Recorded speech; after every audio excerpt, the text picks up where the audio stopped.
Welcome to a galaxy far, far away. Here at the Cantina Podcast, we provide top shelf service, including rumors, leaks, news, and reviews. Come in, order a Loman Ale, and remember, no droids allowed. And hello, everybody. Welcome back to the Cantina. Sorry, we're a little late this week. I'm Kyle. That's Cam. Hit the subscribe button if it's something you haven't done already. If you have, thank you very much. We got a lot of really good content here on the channel. Stuff for Star Wars, stuff for Marvel, stuff for anime, of course, and general geek, pop culture, entertainment, movie news, and reviews. So lots of reasons. If it's not a reaction video, all of our podcast news and reviews things go up on your favorite podcast apps. We're here to review The Mandalorian Season 3, Episode 5. Yeah, I'm not happy. I'm not. Well, I kind of got that from the message you sent the other day. Yeah. I personally thought it was an okay episode, I must admit. I kind of know some of the things that you wouldn't like, but I genuinely thought it was okay, and a couple of things that I think I know will have annoyed you that didn't annoy me so much this time. So we maybe have a difference of opinion on this one. So you thought it was just overall the whole episode was like too... No, see, that's what makes it even worse is on paper, mostly. There's a few things that are iffy, but on paper, this should have been a banger episode, man. You on paper, so act like you're just seeing this. You've never seen the actual pirates. This is just like in planning stages, and they're like, man, we're gonna have this episode where the pirates come back and they actually attack on force, and you're like, yeah, man, freaking space pirate Lando and Han, they were space pirates. That was awesome.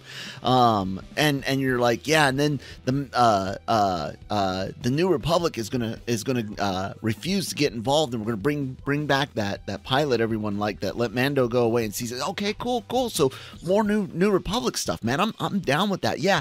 And at the end of it, the Mandalorians, they're all gonna gather up and they're gonna go help save Greef Karga on Navarro and his people, and you're like, freaking A, man, that sounds awesome.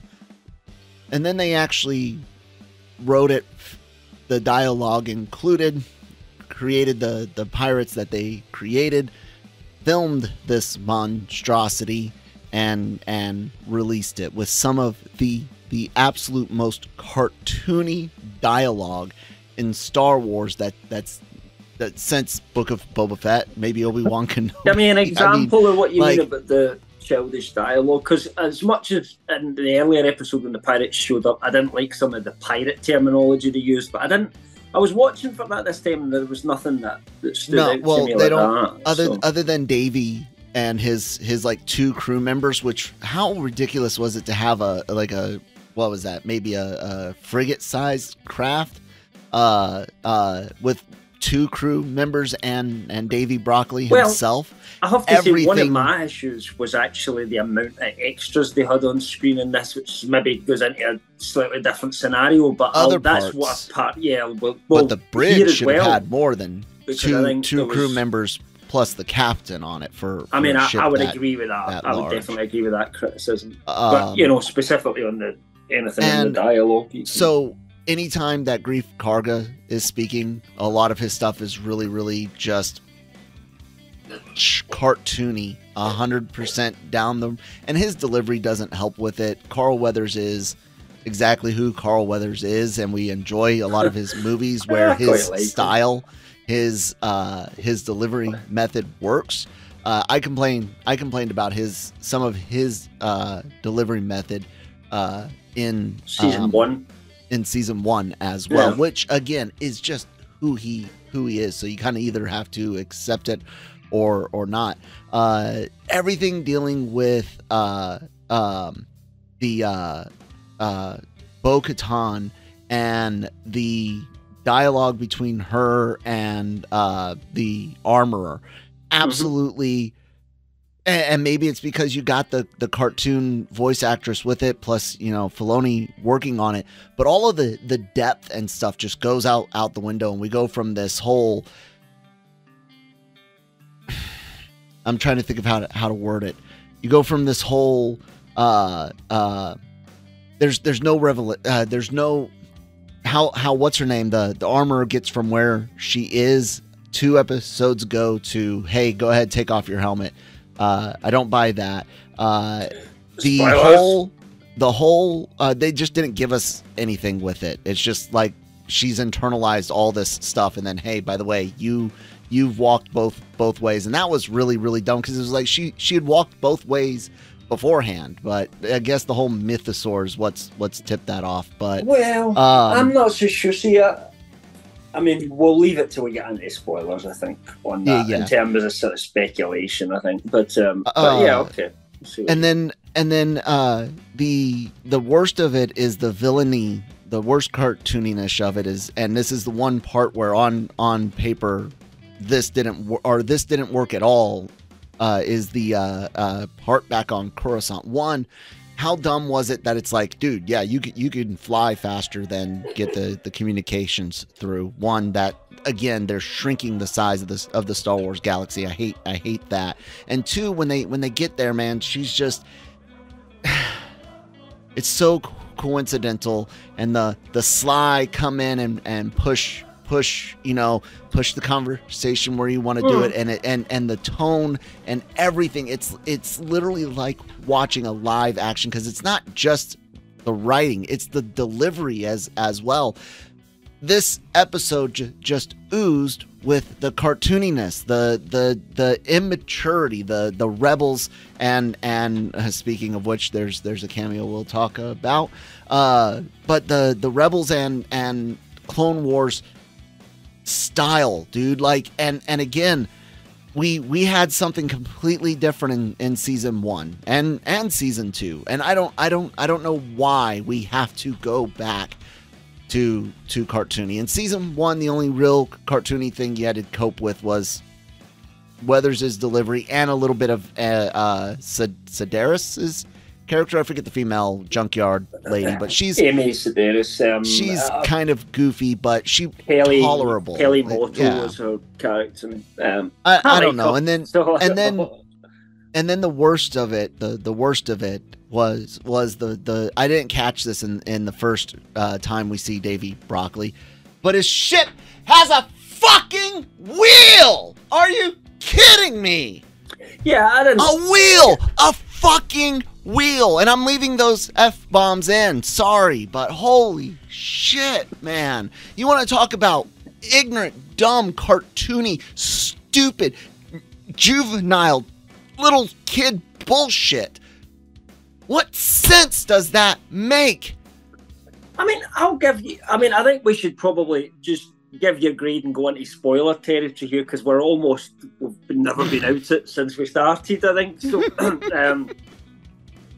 just to get into this conversation properly. So, what grade did you give this overall? I gave it a C. A C. I gave it a B minus. All right. So, while I would consider, and we're going to go into spoiler territory now, right, guys? So, full spoilers, so that Elle can rant in freedom all right? But I think we do disagree on this, and I think while there's a couple of points you make that I'll concede. A, the wheel I thought was a stupid idea, but it was only in shot for like 5 seconds of the whole episode. Lots of things are only one little thing until they all add up. So, but it just didn't bother me that much, and I think overall the pirates were not as, what's the word I'm looking for, marine piratey as they were when we saw them earlier on. The terminology they used, the costumes didn't look quite as bad outside of the costumes were still mate. Yeah, the first mate, freaking blue and white striped shirt. Like, how much more cliche can you? The first mate looked like a pirate. All of them. The captain, look stupid. If you go over the whole Davy Jones Hook thing, maybe. But the other guys that were on the ground just looked like general sort of criminals to me that we would see anywhere in Star Wars. So I didn't quite mind them as much. And as I say, the terminology they used, they don't go for any really pirate lingo or anything like that. But yeah, I felt talk as much. I still don't like their design. I still don't like their design. They're not my favourites whatsoever. But the fact maybe that they're just really one and done kind of antagonists that they've really been brought in just to give some action to what really, you know, hasn't built up in terms of action yet to the earlier episodes of Mando. I didn't actually think they were too bad. It's not as if we're going to have spin-off stories about Davy Broccoli for the next 10 years. I mean, it seems as if he's just pan-bread dead. So I hope so, but I'm scared to death we're going to get like crispy plant. Seems to be not into Mando. I'm scared we're going to get crispy plant Davy Broccoli and skeleton crew now because of that rumor. I know it could be just them mismatching data, but it doesn't make sense. I swear if he shows up. If he shows up. I mean, I'm not saying there won't be pirates and skeleton crew. I just don't think it's that crew because there's none of them left. Basically, they better not be space Pirates of the Caribbean. I won't watch it. I'm dead serious on that. This was so disappointing, man. I thought it was made up for it by. I thought a lot of the stuff that was going on in the actual Mandos themselves, once they actually go to them, it was kind of cool to kind of see them as long as sort of take that step back into the other worlds. Like when Paz Vizsla gives his wee speech and it kind of looks as if he's going to go a different way, and then he's like, I'll tell you why, because we're goddamn Mandalorians. You know what I mean? That was fine. The whole thing when it's just the Mandalorians, that's the best part. The action shot was good. My major gripes with this episode is that it all felt so small scale, and what I mean by that is when Greef Karga takes the residents away to those caves, caves of solitude or whatever, and it felt like to me 40-50 people there, and this is not a small little backwater village. This is supposed to be a town that's building and it's got a school in it and all that sort of stuff. It's a trade center and stuff. I get that you can't necessarily have we need 2,000 extras to show up just for one day for a background shot, but they could have done some CGI there with some people being lit in the caves in the background so that there was only so many of them up front. They needed at least like 50 physical people milling around using camera tricks to make it look like more. Things like that I think should have been done to make it look more, even though they couldn't get it. I also felt they needed some more Mandalorians, not necessarily in the attack scene, but in the scenes where they're discussing what they're going to do. Yeah. So it was almost like every Mandalorian went on the mission, and there should have been like, where's Paz Kid, who'd be too young to go on that mission at that point? Let's see some of the ones that maybe don't go on the mission in the background to make it feel more like a community. So if they'd done a few things like that, again, if I was in charge, I would never have designed those pirates like that in the first place. So I'm with you on that, but they don't annoy me in the overall story because to me they just feel like a very minor throwaway villain that we just had to deal with for a very short space of time. It goes back to my whole thing about little things adding up. We keep excusing little things from Book of Boba Fett. I mean, I excuse little things from every show, and you excuse little things from every show. I mean, all your favourite anime shows, I'm sure there are people out there that are critical about these things as well, and but it's all adding up to something that is becoming an issue with Star Wars, which is the I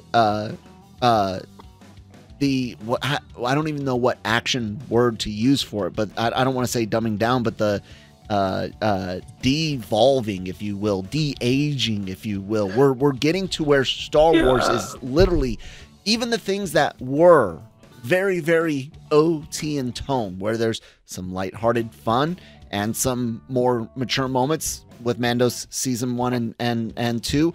Now we've had a majority of stuff that is a lot closer to Rebels and Clone Wars than it is Star Wars OT. I mean, it's leagues away from the sequel trilogy, which there's a lot of things I'll say, but the sequel trilogy was not aimed at 10-year-olds in general. They, of course, just like the originals, had some things for kids, like the droids. I wasn't aimed at us either, because it didn't make enough sense to be aimed at people like us. They were trying to aim at people of our generation, but by baiting it. But everything else, everything else, even Solo is a hell of a lot more immature than the like Rogue One or anything.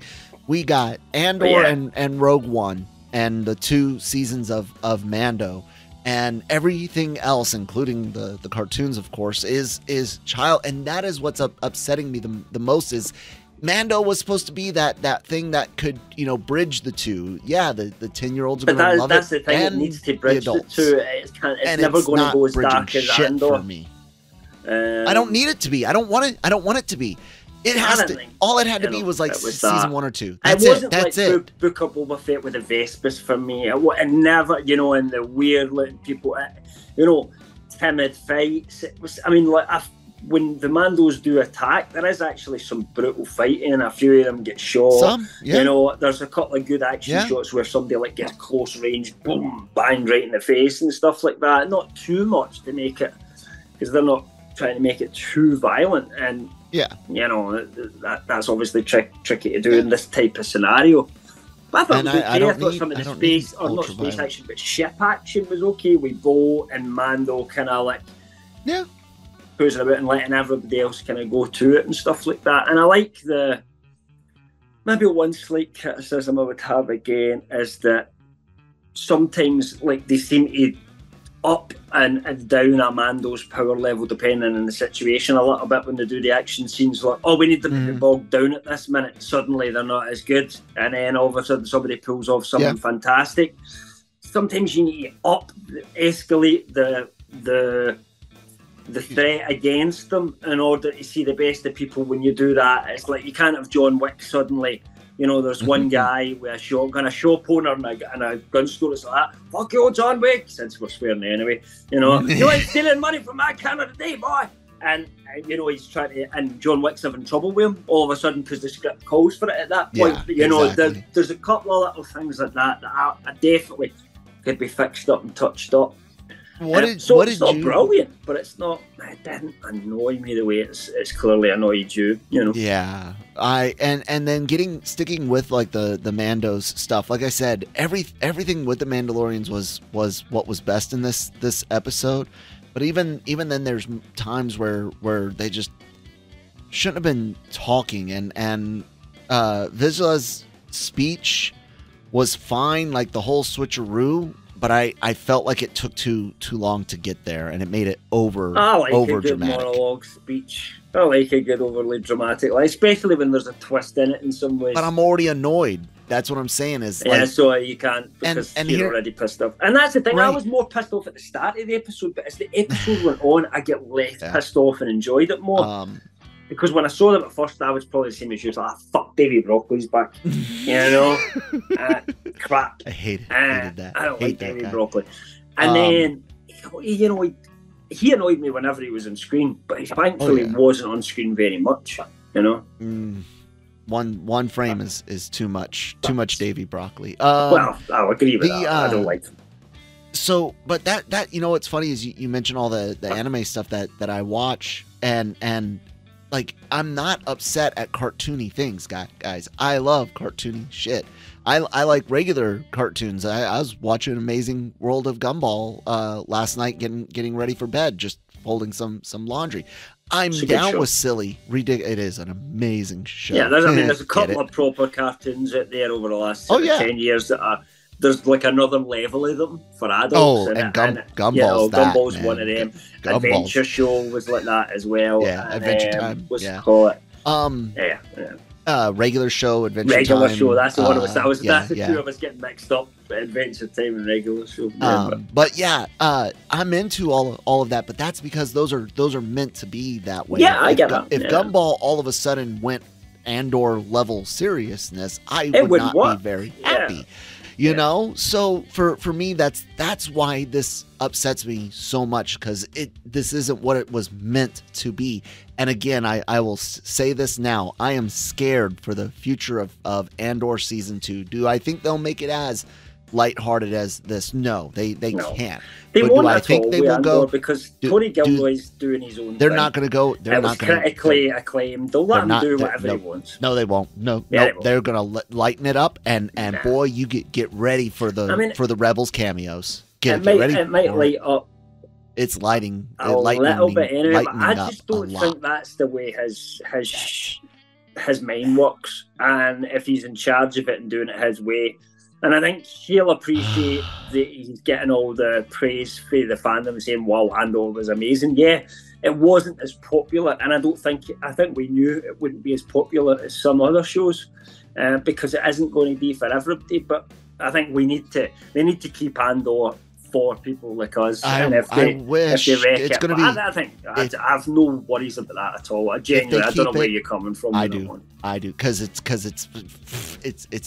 But it's not supposed to go anywhere. Andor season 2 is the end of it, so it's not going anywhere. Doesn't matter. It doesn't matter. Iger's back, baby, and come on. Let you know what's funny is everyone likes to think Iger's here to save the day, but let's not forget he's the one. Bob Iger, you listening to me, you little shit? You're the one, Bobby, that put Star Wars in this position in the first place when you were like, I want one Star Wars movie every year from 2015 forward. You did that, Bob Iger. Yeah, especially as he doesn't seem to be too worried about the quality of the script. No, I mean, and don't get me wrong, it was the people they hired though. But then even the people they hired that did tell them we haven't got enough time, they ignored them and said we have to do it anyway. You know, which was doesn't matter. He's the man in charge. Just like Chapek was the guy that killed Marvel by flooding it Disney Plus with Marvel stuff, insisting that just too much stuff. So, anyways. Back to the Mandos off of the business side of it. What did you think of the kind of path for Bo-Katan? You and I saw this as a possibility early, but we didn't know how it would be executed. I don't think it's going to go quite the way we want. I still think there's a chance this could go either way. They've done, I think what they've done really well this season is showed Din as a natural leader, but with someone who has no desire to lead by giving him a bit of a back seat. And I think that may be deliberate because they're going to end up having a split where you've got Bo-Katan versus Din side of things. But I think that's like maybe a season 4 type situation. I don't think we're going anywhere near that yet. But I think seeds are being sown that could potentially go in that way. I'm starting to not be completely, what's the word I'm looking for, trustworthy with maybe as how do you trust a character, you know what I mean? I've got a bad feeling about the armor, right? And I've always had a kind of traitor. Not a traitor, but that she has her own ambitions. She doesn't seem to have any desire to lead, but then the person who advises the king, the king's closest advisor is truly the king. You know, it's one of those type of situations. And it's starting to feel a little bit, and I know you don't watch Game of Thrones, but a little bit Littlefinger. I've seen enough. Yeah, to me, I know. I know exactly who you're talking about. Somebody that's in the background telling people what they want to know to push them in the direction they want them to go. Because she was almost so dismissive about the mythosaur, and then after everything that happens, it's like, come and see me. Take off your helmet, and she's, it's just the way I thought the awkwardness was deliberate, if that makes sense. That could be. She's like, why am I doing this? You've just put me back in the career. She doesn't want to. She wants to kind of stay at that point, and she feels like she's kind of being forced out of it. And the one thing the armourer does as well is say, basically, I think it's something like, do you trust my advice, or do you accept the authority of my position, or something like that. Something like that. What does that actually mean, really, when we get to it? Does that mean that she's always going to expect her to do what she says? Because station, you would imagine that's what she says. Do you respect my station? Way around about if Bo was able to unite all the clans together. And it was a weird. Like I said, think there's more to find out there. I think that's the thing. I think we need to wait and see where that one goes. Here's another one I'm going to give you as well. That's speculation from my end. I think that the people who rescued Moff Gideon were Mandalorians, because we find that Beskar there. I know he's had a connection. And we also know that some of Bo-Katan's old crew, like that Cosca Reeves and what do they call them, are supposed to come back at some point in season 3 as well. Axe Wolves. I'm starting to wonder where some of her ex people have went and just become mercenaries, and they've hired a job to basically free Moff Gideon or something like that, and we're going to end up with a Mando versus Mando conflict at some point. Could be. With the good guys versus the bad guys, but I think where that could go is in almost a civil war type situation eventually. But as I say, I don't think we'll quite get there yet. And it's clear that girl in Coruscant is working and knows fine well what she's doing, and it's on behalf of Moff Gideon as well. I disagree with you about you felt that kind of whole dialogue was. I kind of felt it felt like a real government in terms of some pen pusher who really just doesn't give two shits about what's happening. That in general is fine. It's the conversation once she comes in and starts steering it. I mean, all of that comes off as just obvious. so. I don't even know what the word. It's so icky, and it's just so like anyone buying this bitch's fucking bullshit is an idiot. Maybe they're trying that. Though. I think they're trying to have what's his name? The dude, the pilot. Can't remember his. I don't even remember name. his name. I really. I think Mando called him Blue at one point, so we'll just call him Blue, right? So he seems extremely suspicious of her, and yet this other guy doesn't. And I think maybe what they're trying to show is somebody who is out there and sees the world the kind of way it really is versus some bureaucratic idiot who says, well, and they're showing that paper here tells me she's recovered, so I'm they're showing it like they do in a cartoon, in the way that their tone of voices, delivery, everything. Nothing shows.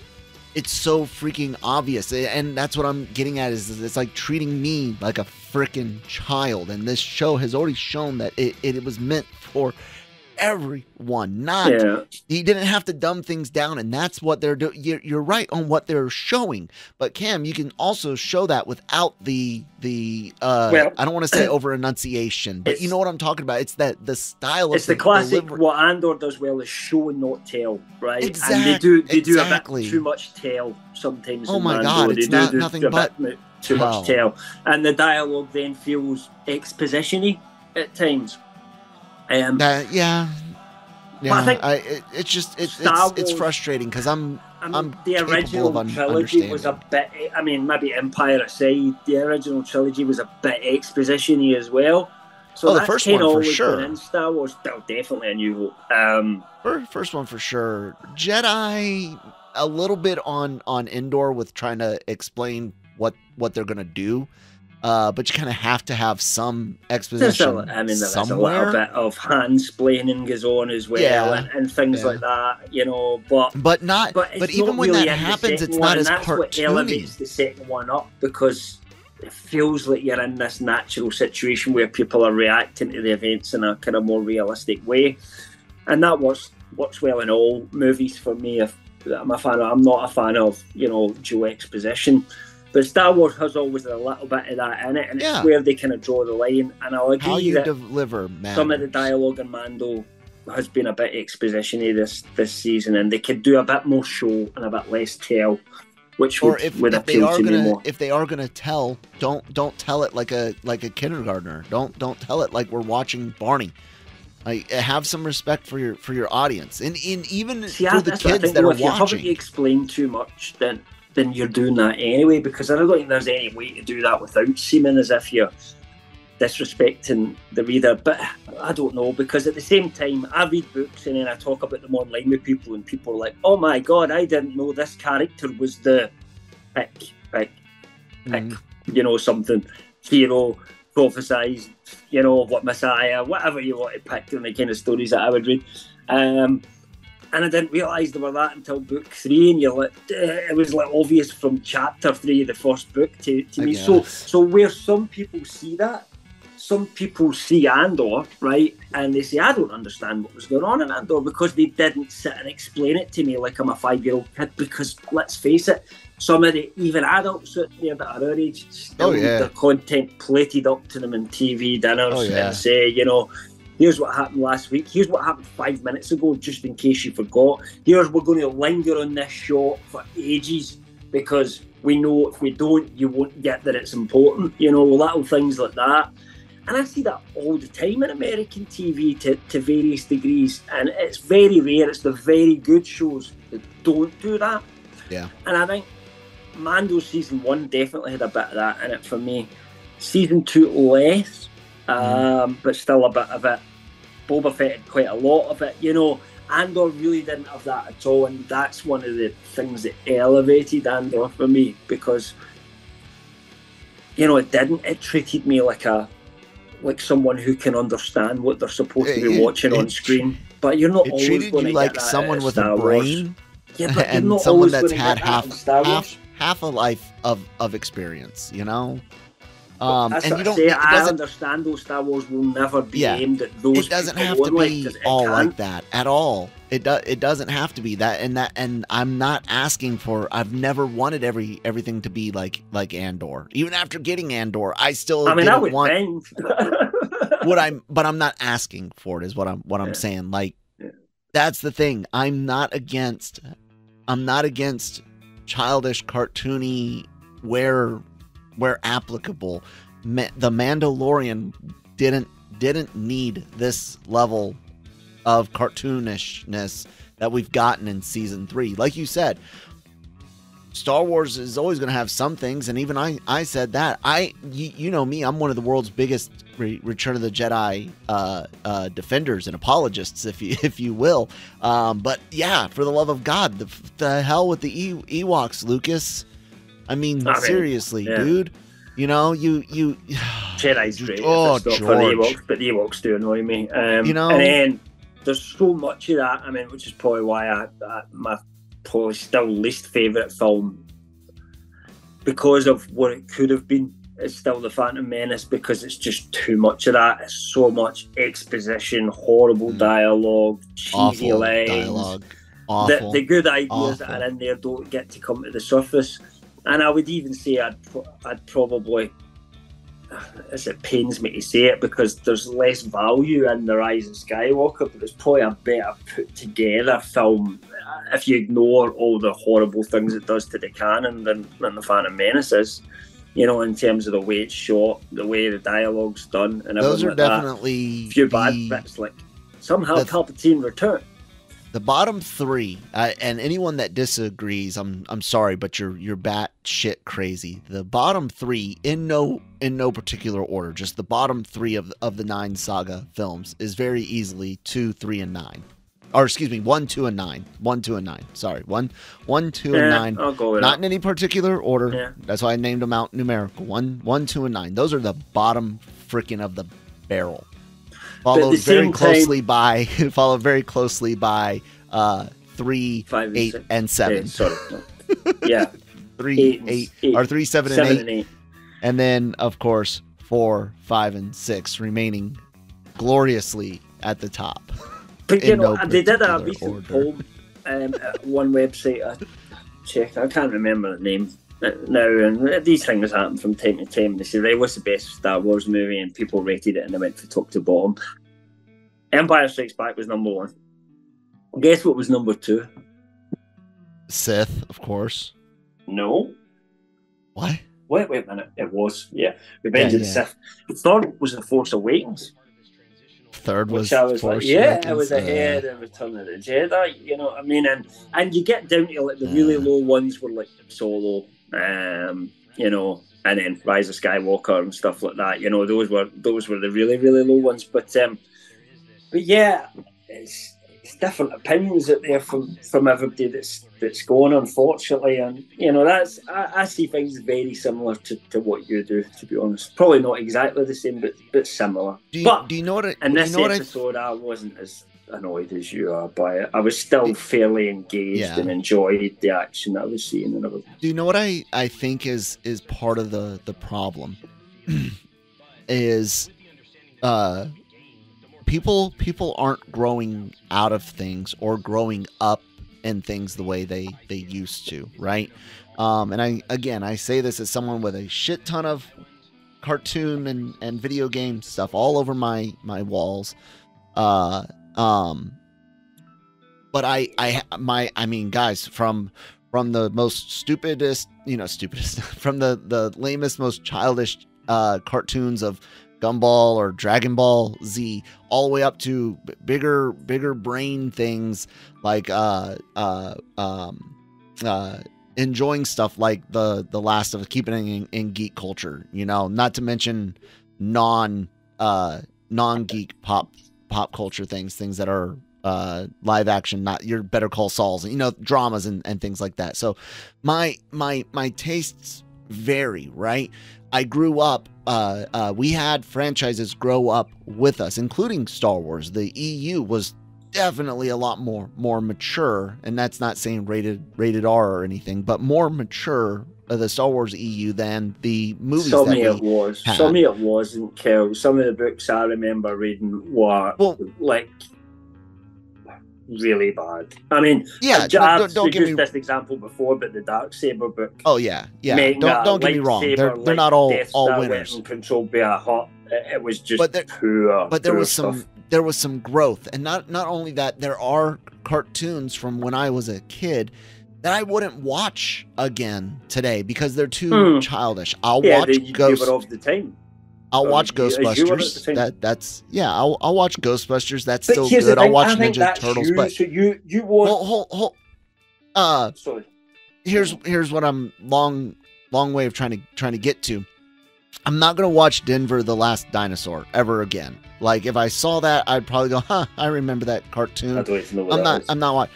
It's obscure American stuff, I think. I'm probably. The point being is that today I think people hold on to their childhood more than older millennials like myself, more than Gen X like you. Look at all the stuff that's in your wall behind you. Look at what you're wearing. Look at what you do for a living. I already said that, but what I'm saying is I still grow, right? So that means here's what I'm trying to get at. People that grew up with freaking prequel trilogy and Rebels as their Star Wars, that they're carrying that forward. They're not growing up with it. That's my point. So I've got all of this, but I still have things that I'm not requiring everything to stay that age. But that is subjective, and I'm like you, right? So we like a lot of the same things. I'm a bit older than you, but roughly speaking, we kind of grew up similar types of areas and similar geek stuff that we're into. I'm closer to Gen X than I am millennial style. I struggle to understand some of these things as well, but I'm trying to look at it from other people's point of views, and we can't expect everybody to be like us. So if I take some random guy in the street, they may think, we never grew up because we're still watching Star Wars. I grew to that when I was 10. I'm watching, I don't know, A, B, C, D. It doesn't matter what they think, but what the point is, everybody thinks what they watch is the right thing. Everybody thinks that other people's tastes don't make sense. So I was in an online discussion the other day there. And somebody was praising the design of the pirates in this, right? How they loved Davy Broccoli. Obviously, they didn't use the name Davy Broccoli because that's a kind of us thing. His real name is Gordon Sharp, if anybody wants to know that. But I cannot get my head around that. But at the same time, I can't turn around and say, oh, you're just so wrong. My opinions and because it's ultimately it's how you interpret art. If somebody looks at that design and goes, that's cool, I'm really interested in that design, that's something different from what we've seen in Star Wars before, it's very difficult for us to turn around and say, you're wrong. Not for me. I know. I am that asshole. But that's because I get it.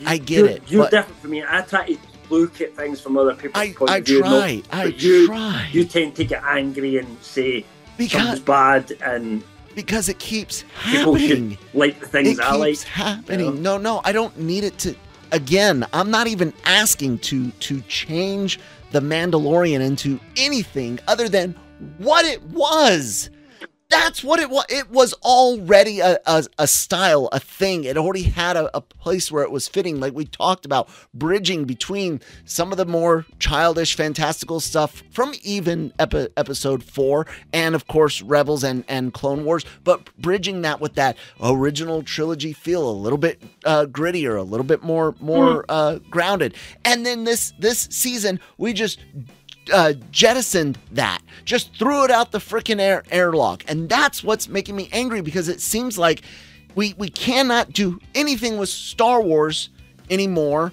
And I know Andor exists, and again, I've got my fears about it, but we simply are just seeing people to where they're like, nope, Star Wars was Rebels, Star Wars was Clone Wars, Star Wars is cardboard hating Christian sin. Because that's it. And if they love is the fuck cartoons. the OT, That's their like, favourite thing is the cartoons. You know, they like that better than some of the movies. There's people out there now that genuinely think the OT is just a bit crap compared to what's been out since, and that the cartoons are a lot better. I don't understand that either.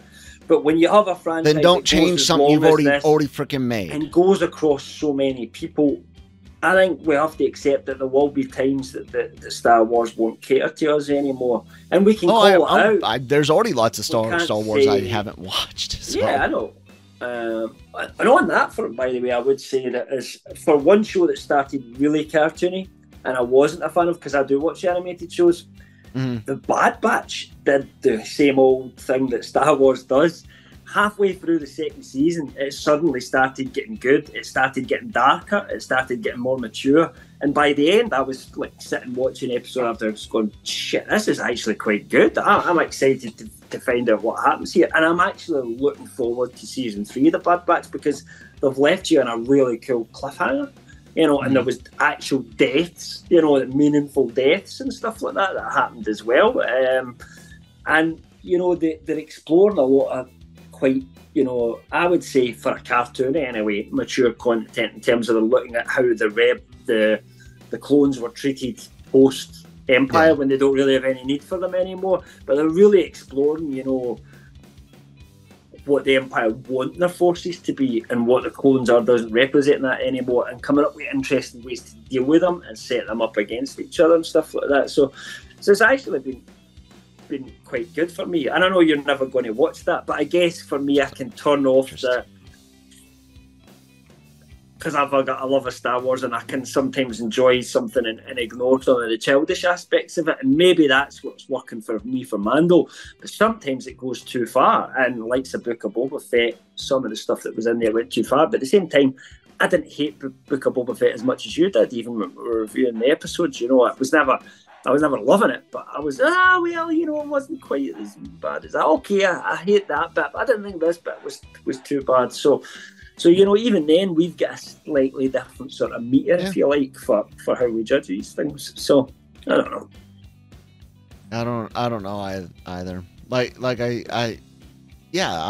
Of course, there's going to be stuff they make not for me, and that's the same with any genre and any franchise. Marvel's done it.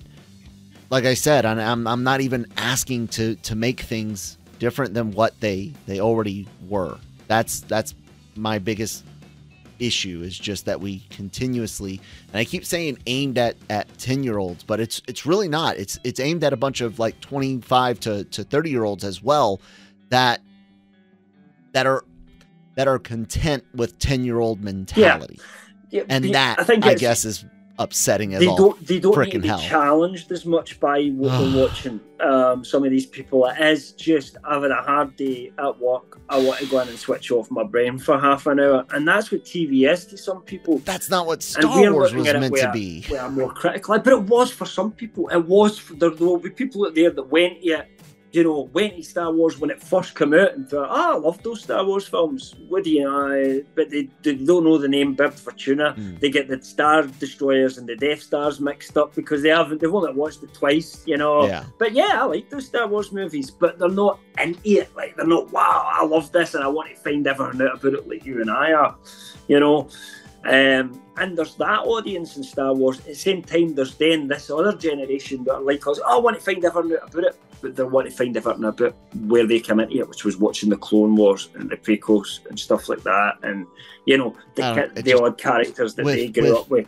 Even if you start with prequel era stuff or cartoon stuff, you eventually find yourself at the original trilogy, which if you are growing up, and again, yes, I know, but what's you could get to 50 and you could still like the same shit in TV. I like the same stuff, but what I'm saying is that I and most people I know, everyone my age, a little bit older and a little bit younger, managed to grow up, meaning that they very much love the 1980s super goofy, childish Teenage Mutant Ninja Turtles. But when that new IDW comic launched and Eastman started making turtle comics again, and it was grittier, grounded. Yeah. It was more like the original comics. Those same fans that were just drooling over 1980s Turtles cartoon, we're now drooling over the more gritty, blood-filled, oh my god, they cracked Donatello's shell. Bebop and Rocksteady basically killed a turtle. I mean, he of course lives. I don't know, but like, everyone around me did that. Why can't the people younger than me do it? You're surrounding yourself with a friend group of like-minded people, though, surely. So they're surrounding themselves with maybe there's a group of people who did, and I'm not saying there is, who didn't like those new comics and went, Turtles for me was that old 90s cartoon, and if it's not the old 90s cartoon, I'm not interested anymore. Maybe they're there, but you just don't know any of those. I don't know. People. I don't get people not. It's. I love all the old stuff. I mean, I get what you're saying, but I'm like very much playing devil's advocate because I know you are, and I agree with you mostly. I don't understand it. That's what I'm saying, but. And I'm not saying like it's going to change or anything. I'm screaming about how I don't understand it, but what I think it is, and it's that image.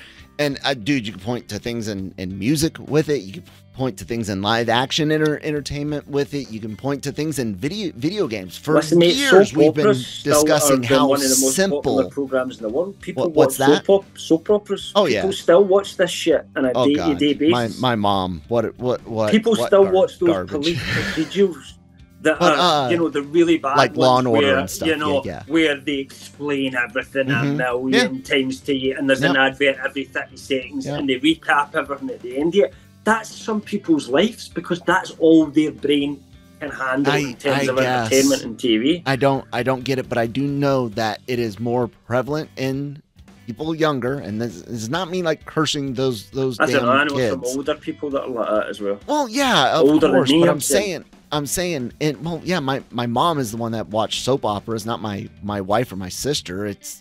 There are certain genres or franchises, projects, whatever word you want to look for. That's why I can't just be like that 10 years between again, when we were born that suddenly people. But that's not cartoony. That's a different type of corniness in and of itself. It's completely different than something that is dumbed down.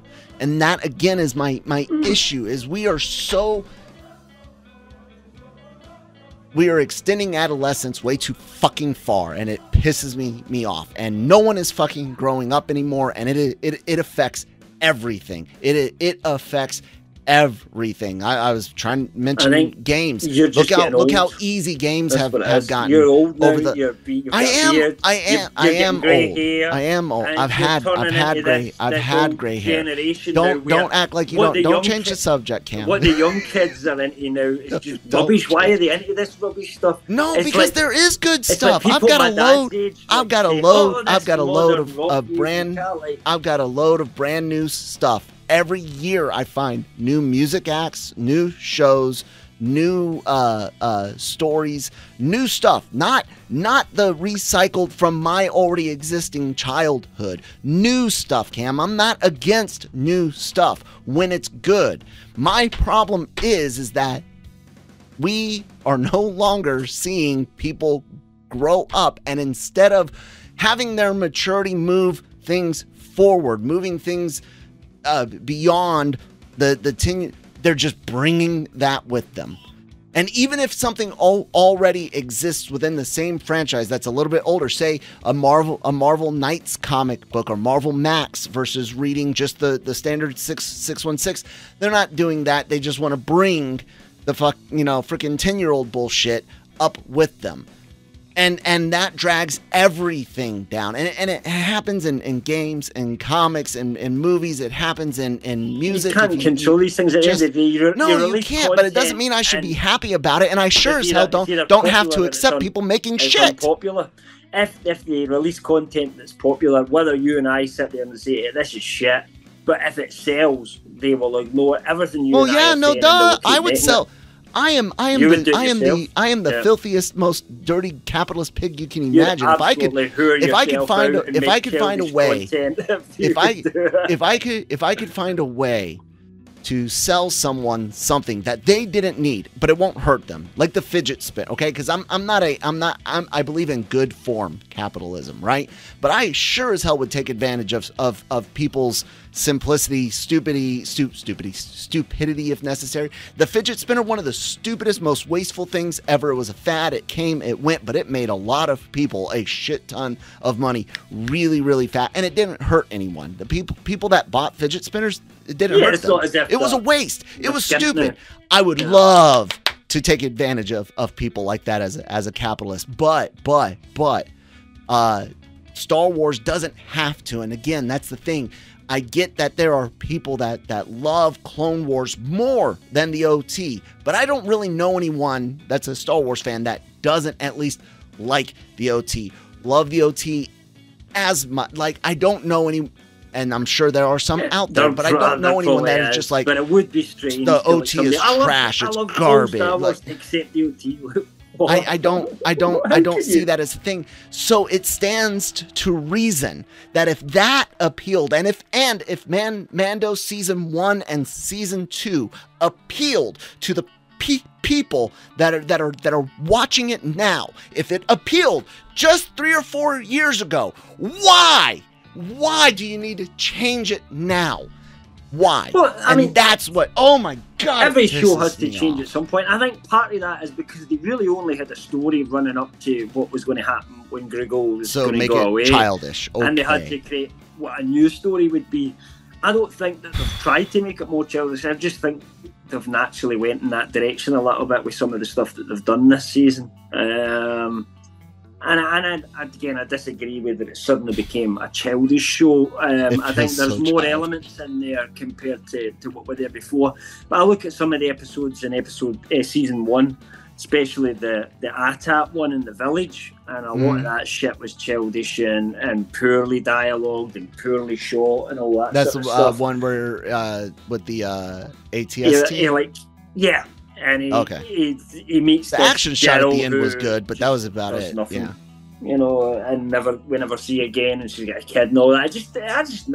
I never got what that. That was a filler episode from All Hell. It was a filler, man. At the same time, the bounty hunter episode, which was I think the one after that, the desert, the guy that he was chasing for the bounty.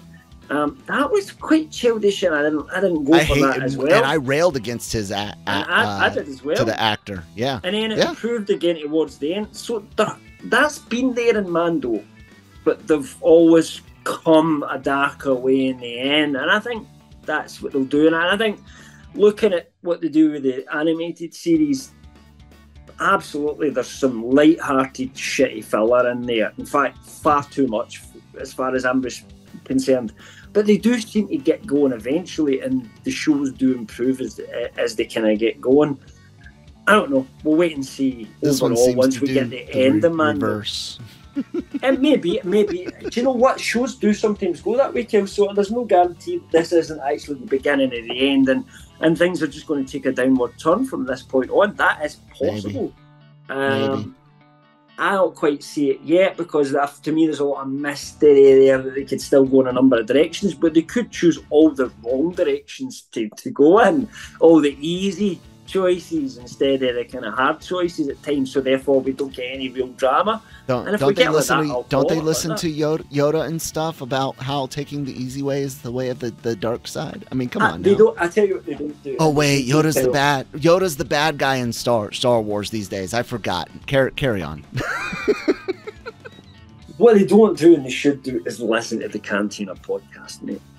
This is true. So, I mean, I don't know if we can get any more to say about this week, but we were going to talk some brief sort of rumors about another upcoming show, weren't we? The Ahsoka show, yeah, we can touch on that real quick for a few minutes. You wrote it up, Cam, and I don't want to say the wrong thing, so I'll bring it up on the screen. You tell us some Ahsoka rumor. Obviously, don't have it in front of me in terms to give you the exact quotes because I use a mobile phone for recording. I don't have a laptop that can do that properly, like Kyle. But roughly speaking, I'll kind of tell you what this is. It's a rumor that came from MSW. Now, I would say that their hit rate is good, but it's not infallible, as we saw with they did rumour they thought Gory and Shard and the pirates would end up being villains and Skeleton Crew. I think they've maybe just they've heard that there was pirates in it and they've put two together and run a wee bit over there. Mark my words, you'll be reviewing it with Shaki alone. I'll produce it. I won't say a word. I will not watch Skeleton. If Davey Broccoli is in Skeleton Crew, I will not watch it. Period. That's fair enough. I think I would be I would be disappointed at this point, but I would still watch it. No, I won't. Just to even if I was ripped apart. Anyway, what was I saying? So anyway, they have been hearing some information about Ahsoka, and one of the things that they had said earlier is that from what they'd heard, it seemed as if the show was split in two halves, right? So that, and this could get any plot spoilers, but we won't. I'll just say this now: if the plot spoilers get more detailed than this, I'm out. I don't want to know any more about Ahsoka at this point, so I won't be covering them. And this is a bit as far as I go, which is vague, plot spoilers. So, anyway, but just a warning for folk out there that the first half of the show would deal with what's happening in the New Republic side, and the second half of the show would what's be happening with Thrawn through wherever he is at the moment. And the new information that they've got is that Morgan Elspeth, who was the villain that Ahsoka fights in Mando Season 2, but we didn't see magistrate. Remember, we didn't see it kind of resolved. It just ended, and we don't know what happened next with that bit. Well, it turns out that she is also trying to find Thrawn, and it could be that they even think, I'm not sure about this one, but they think she could actually be a Night Sister. I don't know about that, but we'll see. I mean, who am I to tell them that they're wrong at the end of the day? I don't know. But something just didn't feel right with that. Anyway, and there's these two ex-Jedi, if you like, or at least one of them was, that are with her and looking for Thrawn, and they're trying to get to where Thrawn is to be able to rescue him and bring him back. At the same time, you've got Ahsoka and Sabine also, looking to get after Thrawn. Find Ezra, obviously, that's the main thing. And I don't know whether they're going to tag along with them, follow them there, or something like that. And then the second half of the show, they think will be Thrawn, what he's up to, and he'll get these people together and be the kind of antagonistic force. It's not a lot. It is fairly vague, which is probably why I did cover it at this point. Once they start telling us, here's what happens at the end, that's when I'll be tapping out, because we did get that with Obi-Wan Kenobi, and I just didn't want to know. Simple as that. Because then we can't talk about it, we can't speculate. If you know what's going to happen at the end, you can't speculate on it. And that we've had a lot of kind of vague rumors for Ahsoka off and on the last 18 months.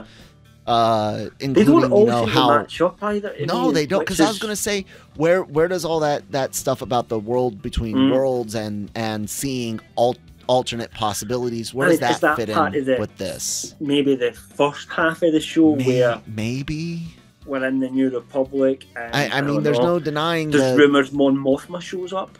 Yeah. Now and Ahsoka as well, because apparently she was seen around about set, whereas the Andor season 2 is filming in a completely different place, so why would she be on set? I don't know. Again, we'll wait and see on that. It could have been that it was Mando or Ahsoka, and that they thought she's now in both, because the rumor was that she could show up in Mando or Ahsoka. Yeah, I don't know, but there definitely a lot of these rumours, little bits of information that don't tend to fit together. But I think what we're possibly missing is a lot of context of what actually is going on, and I'm okay with that, because again, I don't want to know. I want to have a few little bits to speculate on it and talk to you about and go, what do we think? We're worried about that kind of thing. So I'm hopeful for that as well. I've got my fears, especially with Hayden. Allegedly, no, that's official. Him no, he is in Ahsoka. Yeah, he is 100%. Well, we knew it was 100. I just didn't know if Disney had said it or not. But I think even they had admitted that. He was in it. Yeah. So, I think Zeb will turn up. The cameo from Zeb, mentioning he actually looked. I recognized the species. Yeah. But he did look. Because I was always worried he would look really bad live action, because I never liked the look of him in the animated form. Yeah. It's actually... Well, it looked okay. Good. I recognized the I was like, I don't know if that's the same guy or I didn't even not, know if it was him or not either at the time when I saw it. I just thought, is that another... But there isn't many of them left. They're like quite a rare species at this point. So I didn't know if that was definitely him, but I checked the credits at the end, and it's the same voice actor that's credited as Deb. So you're like, okay. And there's no way they bring him in for a 10-second cameo in Mando and then not use him in the Ahsoka show where all his friends are going to show up. You know what I mean? So exactly. Exactly. Well, guys, it was quite the episode. Kyle being old man Kyle right now. Grumpy old Kyle. I am, but like I said, it comes a lot, and I've got a 9-year-old, guys. Like some of the stuff he's into, I'm just, especially the YouTubers he's in, I'm like, why are you watching? This is nothing but noise, boy. That doesn't make sense to me. But I don't get it. I never put it. I will be honest with him. He'll ask, can I watch such and such? Dude, I don't really care for that stuff. It's fine that you do. I like that you like it. What you think is cool is cool.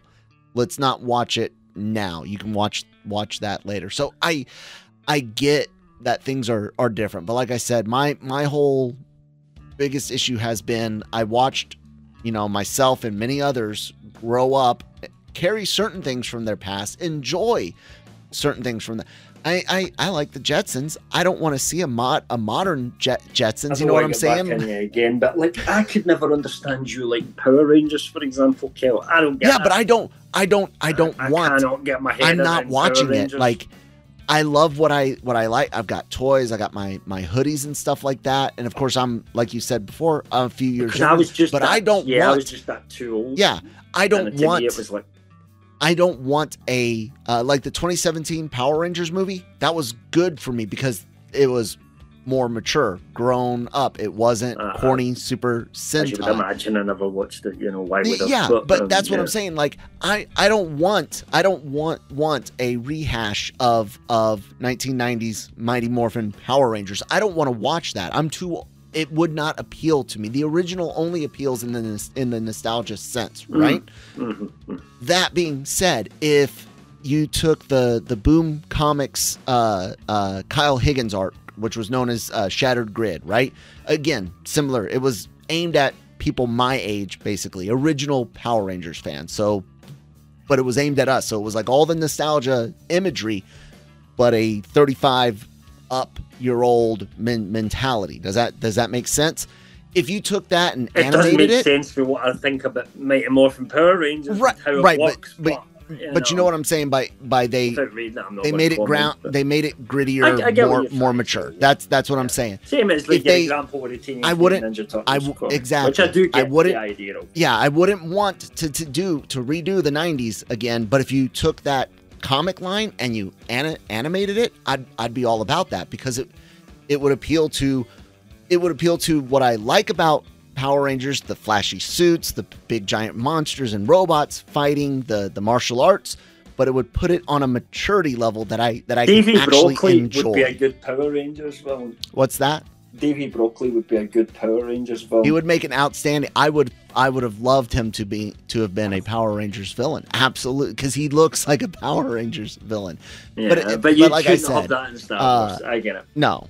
But and it's fine for everyone to be what they're into. Anyways, this has gone on super long, over an hour. I hate it when we go over an hour because nobody watches it. If you have been watching, thank you guys so much. Check out the rest of the content here on the channel. Lots of anime stuff, says the old man bitching about kids cartoons.